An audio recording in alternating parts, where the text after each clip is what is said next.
Hello students, इस lecture में हम बात करते हैं शेप टूल की एडोब इलस्ट्रेटर में। तो आइए चलते हैं। एडोब इलस्ट्रेटर में हमारे पास यहाँ पे है शेप टूल। ठीक है, यहाँ पे जब हम इसको राइट क्लिक करेंगे तब हमारे पास काफ़ी सारे और शेप्स आ जाएंगे। जैसे पहले रेक्टेंगल को देख लेते हैं। रेक्टेंगल को अगर आप फ्री हैंड से ड्रॉ करेंगे तो आप इसको किसी भी शेप में ड्रॉ कर सकते हैं। ऐसे देखें, ये फ्रीली मैं ड्रॉ कर रही हूँ किसी भी शेप में। ये मैंने इसको ऐसे लाइन के फॉर्मेट में दे दिया और इसको मैंने ऐसे कर दिया। अब मुझे स्क्वायर बनाना है एग्जैक्ट, तो मैं क्या करूँगी, मैंने आपको पहले लेक्चर में बताया था कि हम शिफ्ट का इस्तेमाल करेंगे। अगर मैं शिफ्ट के इस्तेमाल से कर रही हूँ तो मैं एग्जैक्टली स्क्वायर बना सकती हूँ।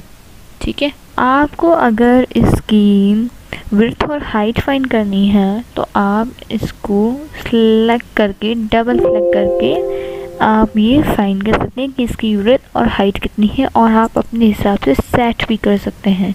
For example 5x5।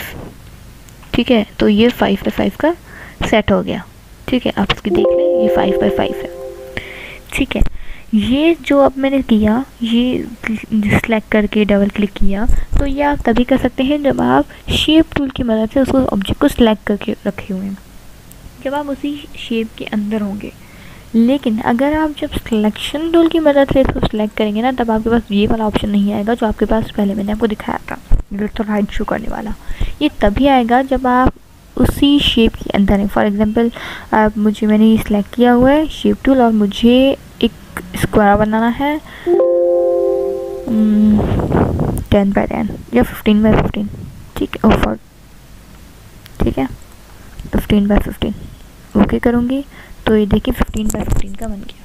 अब मैं इसको रिसाइज कैसे करूँगी, शिफ्ट को प्रेस करके और अब रिसाइज। ठीक है, आप ऐसे भी कर सकते हैं। अब हम बात करते हैं दूसरे शेप टूल की, जो कि है सर्कल, ये राउंडेड रेक्टेंगल। राउंडेड रेक्टेंगल में क्या होता है कि आपके ये जो एजेस होते हैं ना, ये राउंडेड होते हैं। जैसे स्क्वायर में फुल ही एज थे और इसमें क्या है, राउंडेड है। ठीक है, आप अगर इसको सिलेक्ट करेंगे तो आपके पास बाउंडिंग बॉक्स आ गया। ठीक है, आप इसको रिसाइज भी कर सकते हैं अपने हिसाब से, और अगर आपको डायमेंशंस मेंटेन रखने हैं तो आप शिफ्ट का प्रेस करेंगे। ठीक है, इसी हिसाब से सर्कल हो गया। सर्कल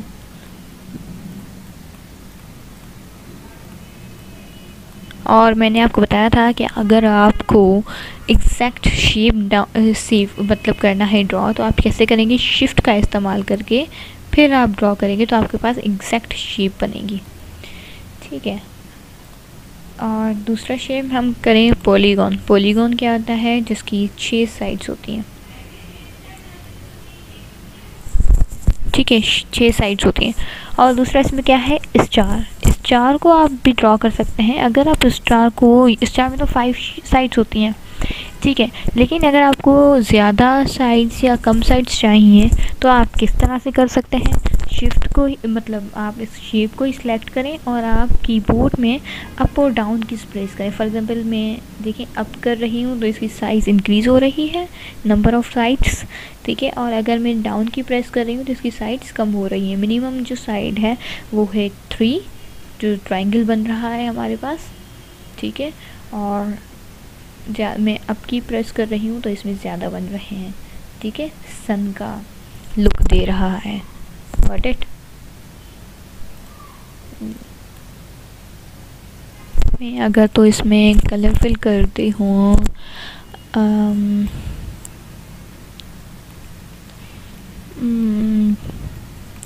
ये देखें इस हिसाब से।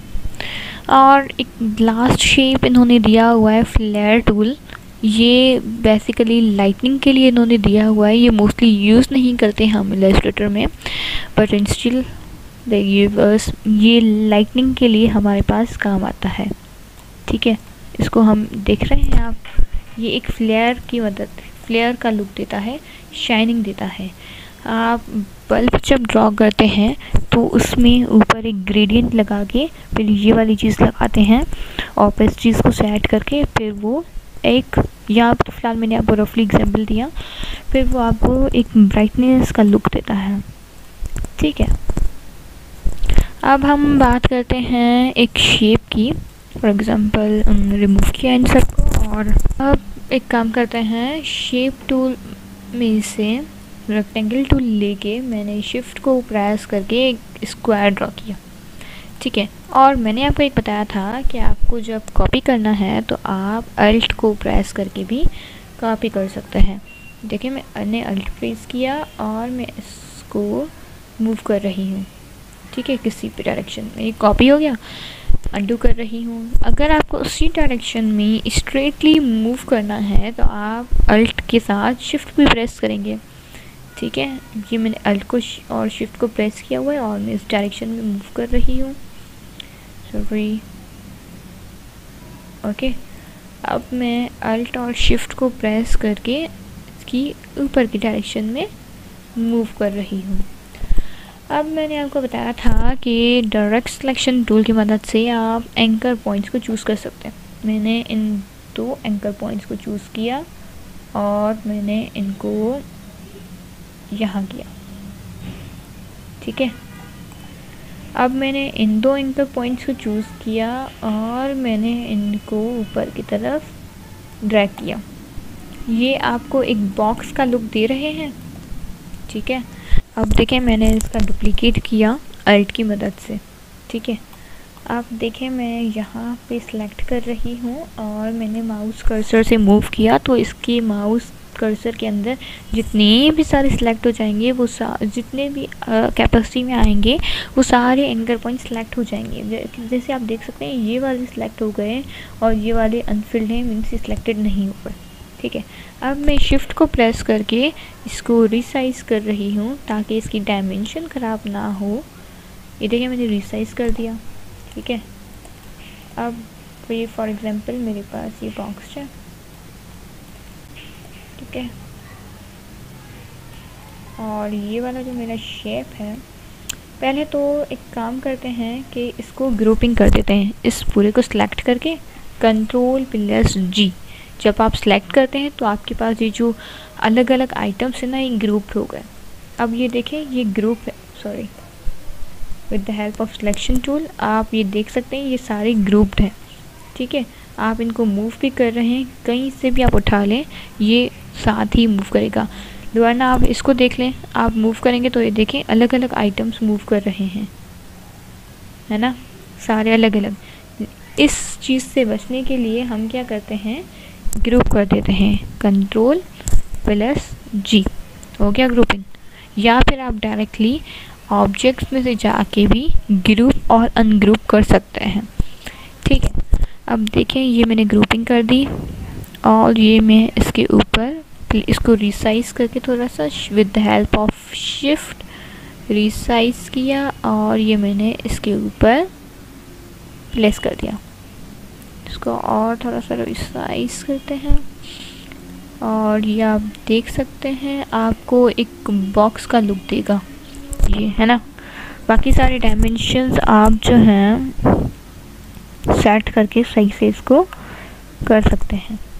ठीक है, ये तो मैंने आपको एक ओवरव्यू दे दिया कि आप किस तरह से शेप्स की अरेंजमेंट करके शेप्स को मिला के आप अपने पसंद से कुछ भी बना सकते हैं।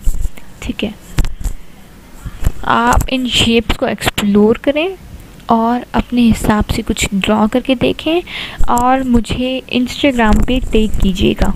मेरा इंस्टाग्राम अकाउंट है मिशी के नाम से। ठीक है, आप ये डबल_, है, आई होप यहाँ पे क्लियर हुए होंगे, ये डबल_, है। कुछ और फ़ॉन्ट्स ट्राई करते हैं जहाँ पे डबल स्कोरिंग शो हो, ये देखें। ठीक है, आप कोई सा भी इन शेप्स को यूज़ करें। ठीक है, और अपने हिसाब से कुछ शेप्स बनाएं, उन शेप्स में से कुछ डिज़ाइंस बने कुछ ऑब्जेक्ट्स बन जाएं, कोई न्यू क्रिएटिविटी शो हो। भले आपका ज़्यादा अच्छा ना हो लेकिन आप इससे सीखेंगे। आप अपने इंस्टाग्राम पे वो स्टोरी पे पोस्ट लगाएं और मुझे टैग करें। मुझे जिसका भी अच्छा लगेगा वो मैं अपनी स्टोरी पे रीशेयर ज़रूर करूँगी। ओके, तो इससे आप सीखेंगे। आप में से कोई कंपटीशन नहीं है, ये सिर्फ आपकी लर्निंग के लिए है। अगर तो मैं आपको टास्क नहीं दूंगी, आपको खुद में से हिम्मत नहीं होगी, जब तक आप प्रैक्टिस नहीं करेंगे, बिलीव मी आप कभी नहीं सीख पाएंगे। आप एटलीस्ट प्रैक्टिस करें, आप खुद अपने हाथों से चला के देखें कि किस तरह से माउस मूव कर रहा है, किस तरह से कोई शेप सेलेक्ट हो रहा है, किस तरह से डी सेलेक्ट हो रहा है, किस तरह से ग्रुपिंग हो रही है, आउटपुट्स किस तरह से उठा रहे हैं हम उसको आउटपुट को कैनवस को मूव कैसे कर सकते हैं, जूम इन जूम आउट कैसे कर सकते हैं, अंडू रीडू कैसे कर सकते हैं, कॉपी पेस्ट कैसे कर सकते हैं। जब तक आप खुद से करेंगे नहीं ना, आपको कुछ भी नहीं आएगा और आप आगे बढ़ ही नहीं सकते इससे। तो आप मेरे साथ साथ चलें और मुझे रिस्पॉन्स भी देते रहें। हम लोग सब साथ साथ सीखेंगे भी और अच्छा सा अच्छा काम भी करेंगे और फिर फ्रीलांसिंग की तरफ भी हम मूव करेंगे। ओके, मिलते हैं नेक्स्ट लेक्चर में।